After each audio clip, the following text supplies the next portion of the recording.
We made her, and we underestimated her. Yes, she is injured, but I can guarantee you this, she will regenerate. And when she does, the only thing that will stop her from killing each and every one of us is Project X, Asset X. Perhaps he will stop her, but until then, we better make sure that we put everything out there, because when she comes back, we will all die.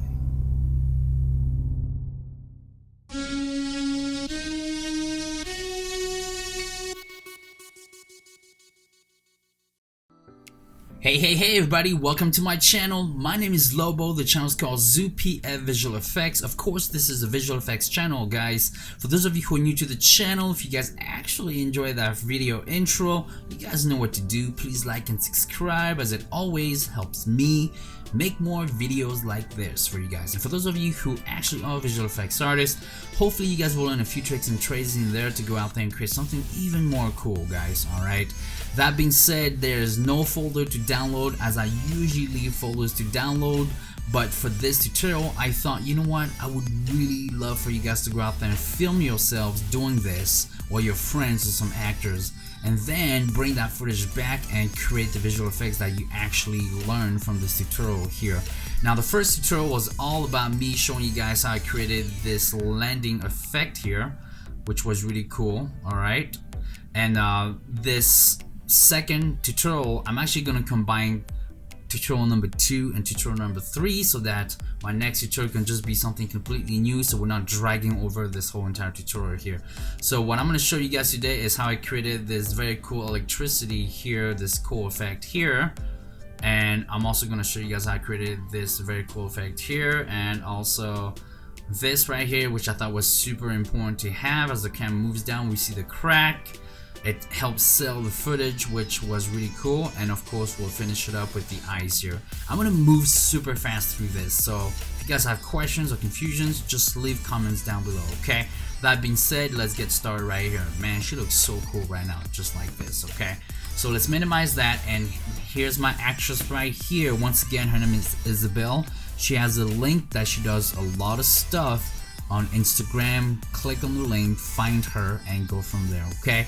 So, 2 ways to do this electricity and energy ball thing here. One, you can create, of course, your electricity first, black solid. You can call that electricity, but it's a tutorial, I'm just gonna fly through it. Go up here, type in lightning or advanced lightning, so you have that.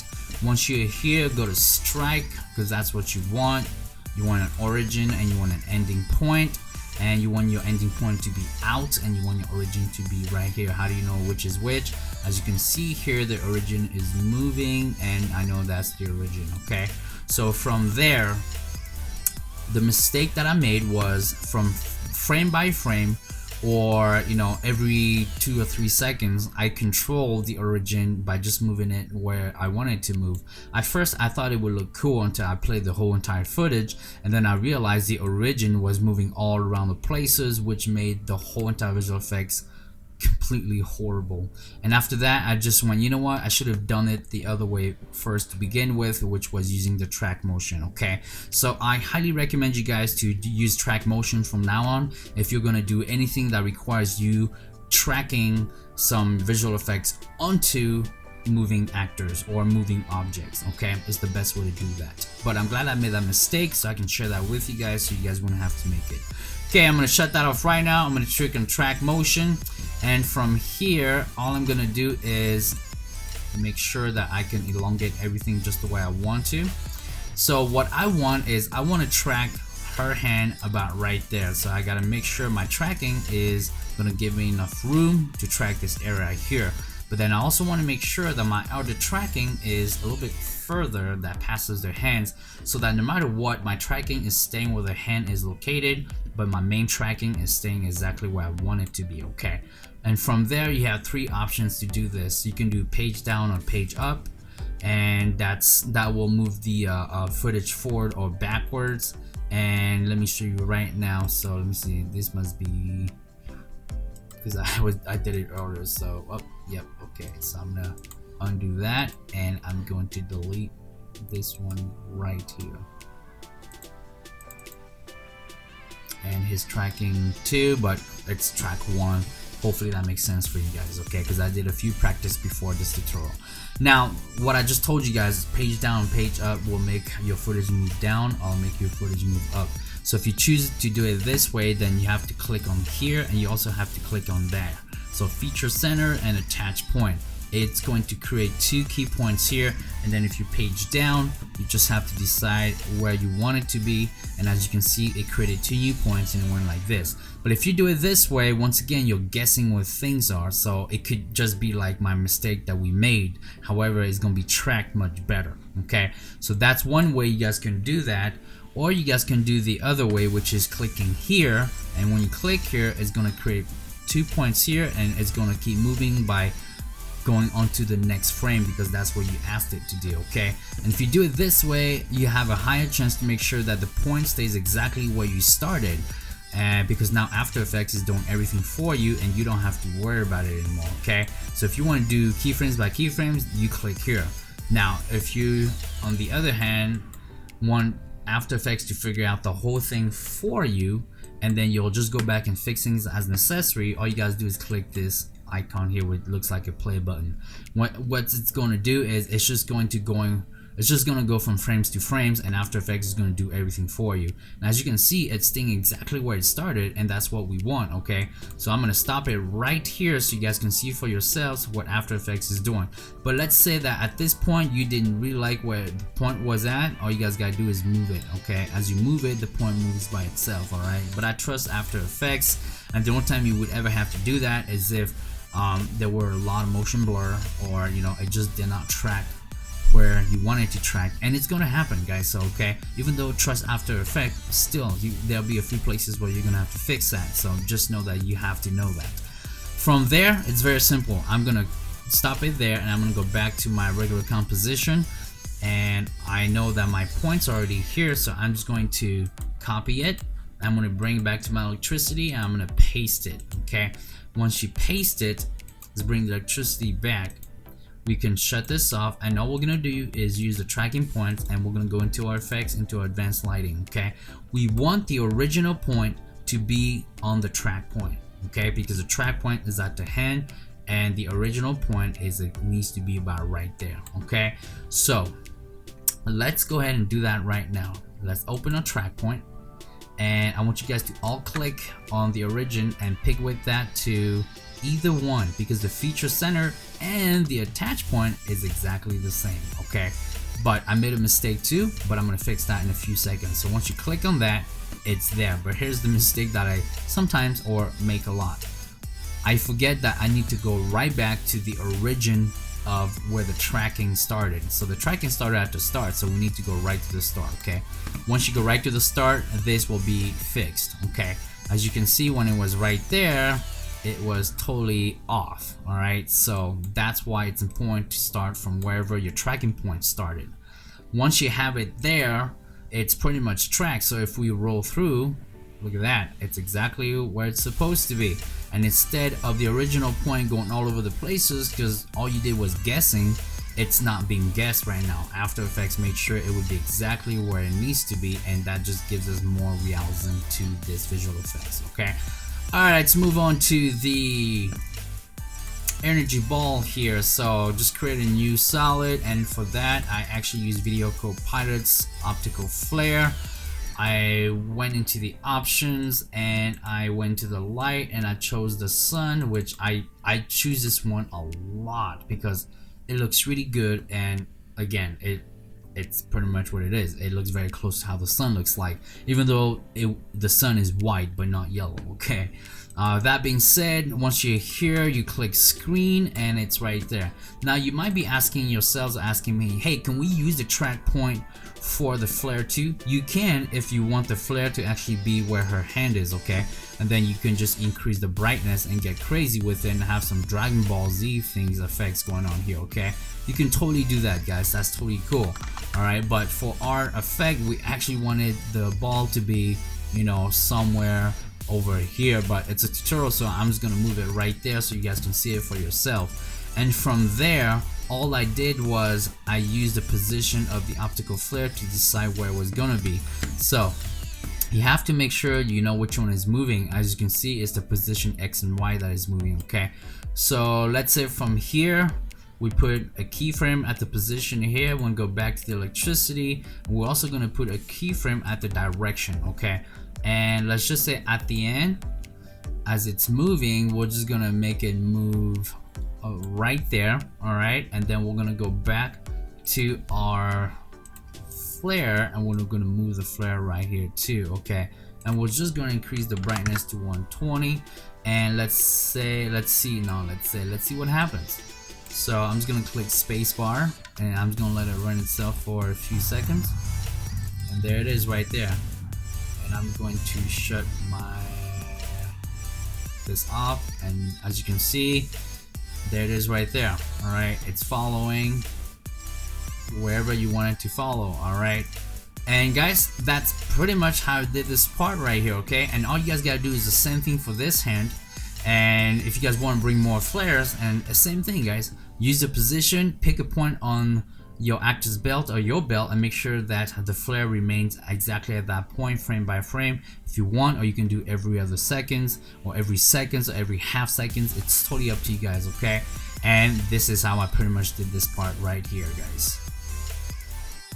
Alright guys, so now I'm going to show you guys how I created this very cool energy ball right here when it was in between her and also the crack ground down there, okay? So I'm going to take those out and I'm going to click on this, and I believe it was about right here when the energy ball was being concentrated, about right there, which is perfect. And guys, very simple, and you guessed it, I used once again optical flare to create that very cool energy ball, okay? And the one I used was in this last folder here, and it was this one right here, okay? I clicked OK, then I cranked this up to about 225, and I cranked this up to about 300, and I went back to my mode and screened it, and once it was screened, it was right here, and I just moved it about right there. And how I did that was every time she was moving, I put a keyframe at the position, so right there to about right there. Let's say she went up, and so I just made sure that the optical flare moved up with her too, okay? And that's pretty much how I did that. Oh, I'm sorry on my position here, that was my absolute mistake. It was supposed to be on this position right here, so I'm gonna fix this really quick. So position right here, and let's go back to right there. Let's fix that really quick. There it is right there. And so from there to there, as you can see, it moved with her, okay? And I put this on quarter so that it would be much easier for me to do things quickly for you guys, all right? So that's pretty much how I did that right there, okay? All right, now can you do the same thing without using optical flare? Absolutely, guys. And all you guys got to do is create a new solid. Make sure you choose the color that will be good enough for you. So for this, we'll just say purple and click OK. Then go here, make sure you have the circle tool and go right in the center. Before you press on your mouse, click Control and then click on the mouse. Whoops, that's got to be done quickly or else it looks awkward. Whoops, again. Didn't do it right. Okay, never mind. You have to click on the mouse first and then on Control. My bad, my mistake. And from there, you guys actually have to just, feather it out in the way that you want to. So we'll make the center one like this first, and then you want to add to that. And let's go ahead and shut off our first one first so we can see what it looks like. As you can see, it's like that, and then if you duplicate it, it becomes a little bit brighter. And let's go ahead and duplicate that again to make it 3. And the last one we're going to actually give the mask a little bit more room, and we want to expand that a little bit more outwards, and like that. Okay, just like this. If you guys want to get crazy, you can put a glow onto that too. Let's put a glow on the last one, just like this, so we can see it better, and that means we'll bring the mask down a tiny bit. And guys, that's pretty much how you do it without using optical flares. Alright, okay, now let's go ahead and move on to the cracked ground, which I believe is this one right here that has already been done for you guys. So we're gonna go to one that has not been done at all, and I'm gonna bring that back to the center.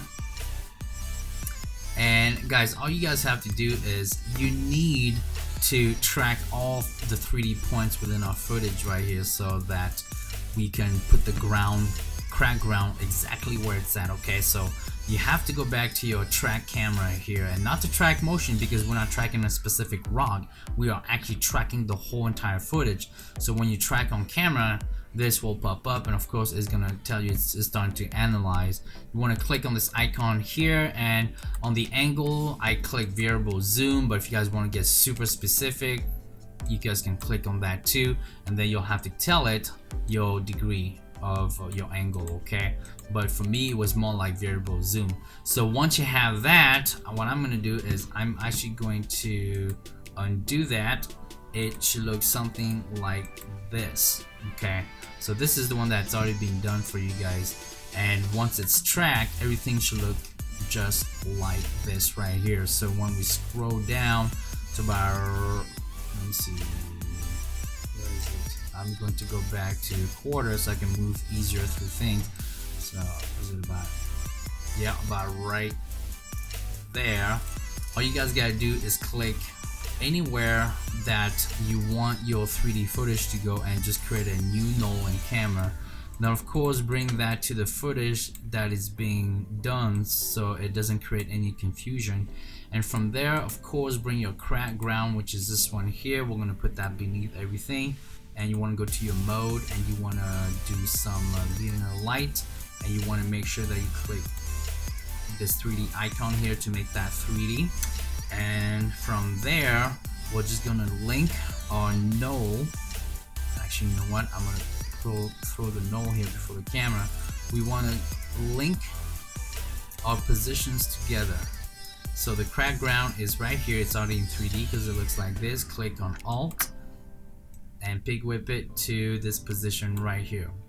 And as you can see, it's gonna automatically move here. It's really close to the camera, and we have to make sure that it fits properly how it was at the beginning. So how do we do that? You go back to your ground crack, and you just use the scale to control that properly how you want to. Okay, this looks pretty good to me. So once it's like that, as you can see, even when the footage moves up, guess what? It is locked still to the ground. Okay, and that creates realism. Now, what's not real? Well, what's not real is, guys, this is a still picture of a cracked ground. Okay, I don't think the black here doesn't really sell it, but that's the only thing that we have.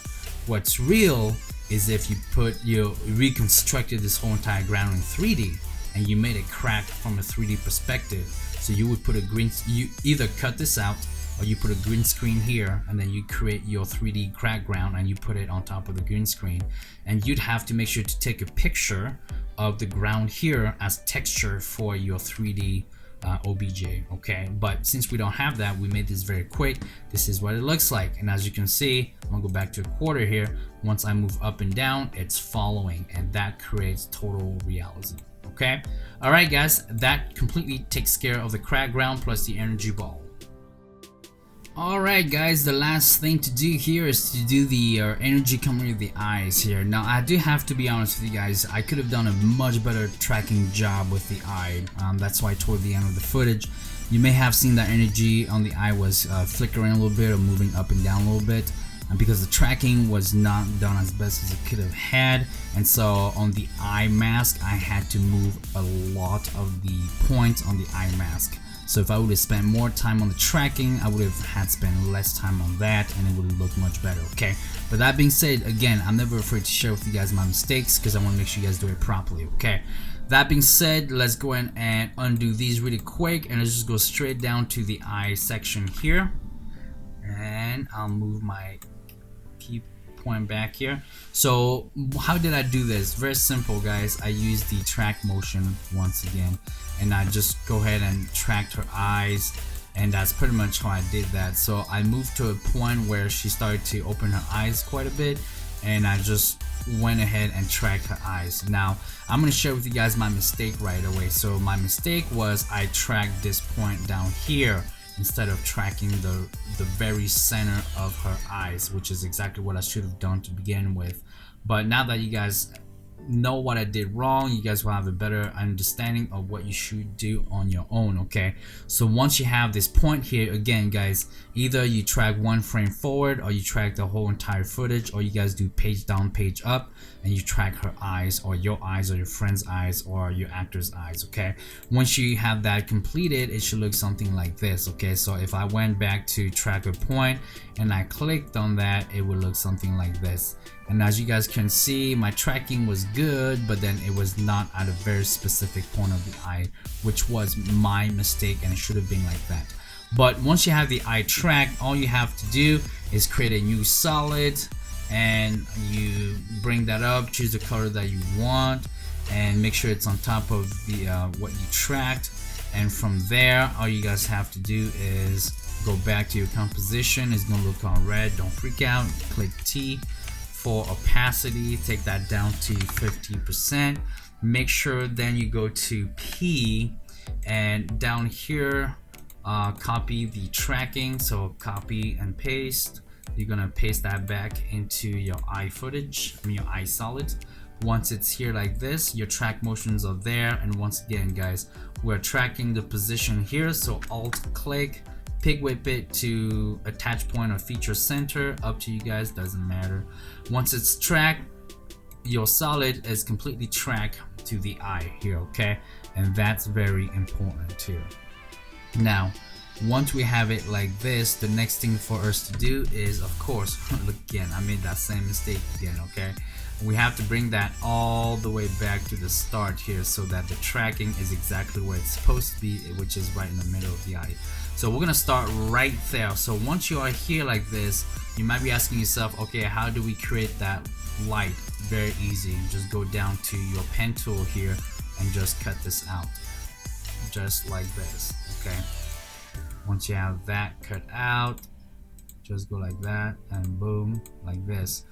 And that's it guys, that's pretty much how you do it. Now my mistake was for maybe every second I was controlling these points here, and that's why you saw the light kind of jump a little bit on her eyes. Now the best way I should have fixed that, I didn't do it that way because I ran out of time, is you should have gone back to the trackers here, and wherever it was off, that's when you should have fixed it. Okay, so what I mean is, if you go back to these trackers here, so if we go back to tracker 1, right, so let's say if this point was off, it was in here, then at that very specific frame you should have just moved it up so it was right there, so it could have been fixed. Okay, so that's how I should have done it, but I do it the other way. Once again, I ran out of time, that's why I did it that way. But if you guys have more time, make sure you take your time and do this properly. Okay, once this solid here is locked to the eye, it's always locked to the eye, and all you guys have to do then is, if it's off like this, just do exactly what I said. Go back to tracker 1 and make sure you fix that. Okay, so let's go back to tracker 1 right here, and we know that at that specific keyframe the tracker should be right there. Okay, and then once it's all fixed, then you'll have to recopy and paste that into that solid. You don't want to do it in the solid, because when you do it in the solid, this is all you see, you don't see anything else. So you want to go back and do it in the original file so that you can fix it then. I hope that makes sense. Okay, but if you don't do it that way, then you'll have to do it the way I did it, which was just moving these points up really quick, okay? And I did that every like half a second, and so that's where you saw all these jumping movements in the eye, okay? But that's pretty much how you do this. So once you have that like this, all you guys have to do is put a glow into that. So first go here and make that into add, and as you do add, it's already glowing. And then to amplify that glow, you just go like this, just like that. And if we zoom out, well, let's go and fix this really quick so it looks good for what we're trying to do just for now.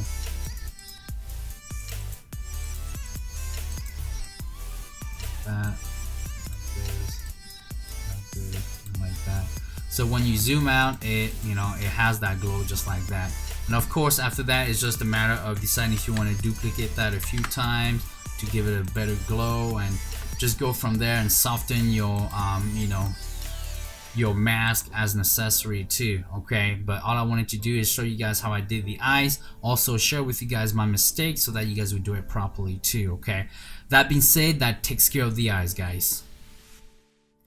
Alright guys, this concludes the tutorials for the week. Part 2 and part 3 combined at the same time. Hopefully it was understandable enough that you guys actually were able to understand how I did everything here, okay? So first we talked about how to camera track our actress here to make sure that the electricity popped up properly and was right on track with the movements of the actress. We did the same thing for the energy glow right there, and then we moved on to the energy glow here of our actress at the end by just using optical flares. Again, very useful.